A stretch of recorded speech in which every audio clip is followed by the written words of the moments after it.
आज की इस वीडियो में हम आपको दिखाएंगे कि मशहूर अदाकारा मिनाल खान के जिम में वर्कआउट करते हुए वीडियो सोशल मीडिया पर खूब धूम मचा रही है। जी हां, वही पुरानी दुबली पतली मिनाल खान बनने के लिए अदाकारा अब सख्त मेहनत कर रही हैं। मिनाल खान किन किन हैवी एक्सरसाइजेस को करती हैं और इनका डाइट प्लान क्या है और इन्होंने किस तरह दोबारा अपनी फिटनेस रूटीन शुरू की, ये सब जानने के लिए वीडियो को आखिर तक ज़रूर देखिएगा। साथ ही वीडियो को लाइक और चैनल को सब्सक्राइब करना ना भूलें ताकि आने वाली हर वीडियो आसानी से पहुँच सके।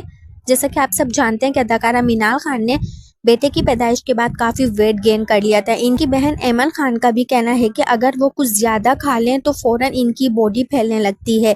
दोनों बहनें कहती हैं कि मोटापा हमें विरासत में ही मिला है। दिलचस्प बात तो ये है कि इनकी वालिदा भी काफ़ी हेल्दी हैं और दोनों बहनों को अपने वज़न की वजह से लोगों की बातों का सामना करना पड़ता है। मगर अब अदाकारा मिनाल खान ने हिम्मत करके जिम ज्वाइन किया है और इन्होंने अपनी वर्कआउट वीडियो शेयर की है, जिसे देखकर हर फैंस मिनाल खान को खूब अप्रिशिएट किया।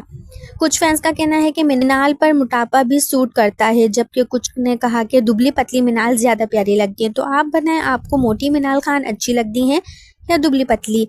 कमेंट सेक्शन में अपनी राय ज़रूर दीजिएगा। मिलते हैं एक और वीडियो के साथ। अपना ख्याल रखें। अल्लाह हाफ़िज़।